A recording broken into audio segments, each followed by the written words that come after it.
EVM ಬದಲಿಗೆ ballot paper ಮೂಲಕ ಚುನಾವಣೆಯನ್ನು ನಡೆಸಲಾಗುತ್ತಂತೆ. ಟಿವಿ9ಗೆ ರಾಜ್ಯ ಚುನಾವಣಾ ಆಯುಕ್ತ ಸಂಗ್ರೇಶ್ ಮಾಹಿತಿಯನ್ನ ಕೊಟ್ಟಿದ್ದಾರೆ. ರಾಜ್ಯದ ಸ್ಥಳೀಯ ಸಂಸ್ಥೆ ಚುನಾವಣೆಗಳಲ್ಲಿ ಬ್ಯಾಲೆಟ್ ಪೇಪರ್ಗಳನ್ನು ಇನ್ಮುಂದೆ ಬಳಕೆ ಮಾಡಲಾಗುತ್ತಂತೆ.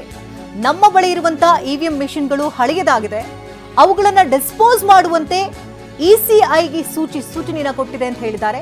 ಬ್ಯಾಲೆಟ್ ಪೇಪರ್ಗಳನ್ನು ಬಳಸಿ ಚುನಾವಣೆ ಮಾಡಿದರೆ ತಪ್ಪಿಲ್ಲ ಅಂತ ಹೇಳಿದ್ದಾರೆ. ಈ ಬಗ್ಗೆ ನಮ್ಮ ಪ್ರತಿನಿಧಿ ಪ್ರಸನ್ನ ಅವರನ್ನ ಮಾತನಾಡಿಸಿದ್ದಾರೆ. ಏನೇನು ವಿಚಾರಗಳು ಹೇಳಿದ್ದಾರೆ ನೋಡಿ. ಚುನಾವಣಾ ಆಯೋಗದ ಆಯುಕ್ತರಾಗಿರುವಂತಹ ಜಿಎಸ್ ಸಂಗ್ರೇಶ್ ಅವರು ನಮ್ಮ ಜೊತೆಗಿದ್ದಾರೆ. ಸರ್, ಇವತ್ತು ನಿನ್ನೆ ಕ್ಯಾಬಿನೆಟ್ನಲ್ಲಿ ಒಂದು ಮಹತ್ವದ ಶಿಫಾರಸನ್ನ ಮಾಡೋದಕ್ಕೆ ತೀರ್ಮಾನವನ್ನ ತೆಗೆದುಕೊಳ್ಳಲಾಗಿದೆ. ಇವಿಎಂ ಬದಲಿಗೆ ಬ್ಯಾಲೆಟ್ ಪೇಪರ್ನ ಬಳಕೆ ಮಾಡುವಂಥದ್ದು ಸೂಕ್ತ ಅಂತ ಅಂತೀರಾ? ಇವತ್ತಿನ ಪರಿಸ್ಥಿತಿಯಲ್ಲಿ ಎಷ್ಟು ಕಾರ್ಯಸಾಧು ಅದು ಅಂತ?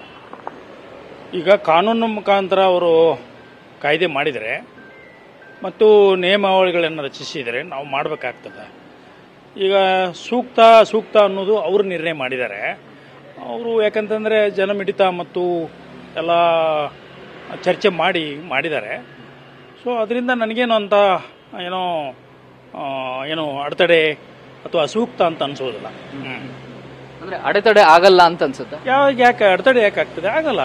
ಯಾಕಂದರೆ ಇವಿಎಂ ಬದಲಿ ಬ್ಯಾಲೆಟ್ ಪೇಪರ್ಗೆ ಹೋಗ್ತಾರೆ. ಬ್ಯಾಲೆಟ್ ಪೇಪರು ಈಗ ಒಂದು ಗ್ರಾಮ ಪಂಚಾಯತಿ ಅಷ್ಟು ಬಿಟ್ಟರೆ ಉಳಿದೆಲ್ಲ ಒಂದು 20-25 ವರ್ಷಗಳಿಂದ ಇದು ಇವಿಎಂ ಮುಖಾಂತರ ಮಾಡ್ತಾಯಿದ್ರು, ಮತ ಚಲಾಯಿಸ್ತಾ ಇದ್ರು. ಆದ್ರೆ ಗ್ರಾಮ ಪಂಚಾಯತಿಗೆ ಮಾತ್ರ ಮತಪತ್ರಗಳ ಮುಖಾಂತರ ಮಾಡ್ತಾಯಿದ್ರು. ಹೀಗಾಗಿ ಈಗ ಗ್ರಾಮೀಣ ಮಟ್ಟದಲ್ಲಿ ಮತಪತ್ರದ ಒಂದು ಜ್ಞಾನ ಇದೆ ಅವರಿಗೆ.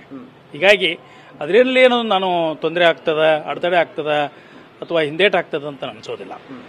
ಈಗ ರಾಜ್ಯ ಚುನಾವಣಾ ಆಯೋಗ ಒಂದು ಇಂಡಿಪೆಂಡೆಂಟ್ ಬಾಡಿ. ಈ ನಿರ್ಧಾರವನ್ನ ಚುನಾವಣಾ ಆಯೋಗವೇ ತೆಗೆದುಕೊಳ್ಬಹುದಾ ಅಥವಾ ಕೇಂದ್ರದ ಚುನಾವಣಾ ಆಯೋಗದ ಸಲಹೆ ಏನಾದ್ರು ಪಡೆದುಕೊಳ್ಬೇಕಾಗತ್ತಾ? ಕಾನೂನಾತ್ಮಕವಾಗಿ ಹೇಗೆ ಅದು ಮುಂದುವರಿಬೇಕಾಗುತ್ತೆ? ಇಲ್ಲ, ನಾವೇನು ಕೇಂದ್ರ ಚುನಾವಣಾ ಆಯೋಗವನ್ನ ಕೇಳಬೇಕಾಗಿಲ್ಲ.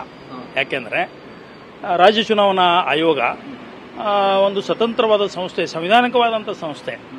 ಕೇಂದ್ರ ಚುನಾವಣಾ ಆಯೋಗಕ್ಕೆ ಎಷ್ಟು ಅಧಿಕಾರವನ್ನು ಕೊಟ್ಟಿದ್ದಾರೋ ಸಂವಿಧಾನದ ಮುಖಾಂತರ, ಅಷ್ಟೇ ಅಧಿಕಾರವನ್ನು ಸಂವಿಧಾನ ರಾಜ್ಯ ಚುನಾವಣಾ ಆಯೋಗಕ್ಕೂ ಕೊಟ್ಟಿದ್ದಾರೆ. ಹೀಗಾಗಿ ನಾವೇನು ಅವರ ಸಲಹೆಯನ್ನು ಕೇಳಬೇಕಾಗಿಲ್ಲ. ಒಟ್ಟಿನಲ್ಲಿ ಕಾನೂನು ಪ್ರಕಾರ, ನಿಯಮಾವಳಿ ಪ್ರಕಾರ ನಡಿಬೇಕು ಅನ್ನೋದೊಂದೇ.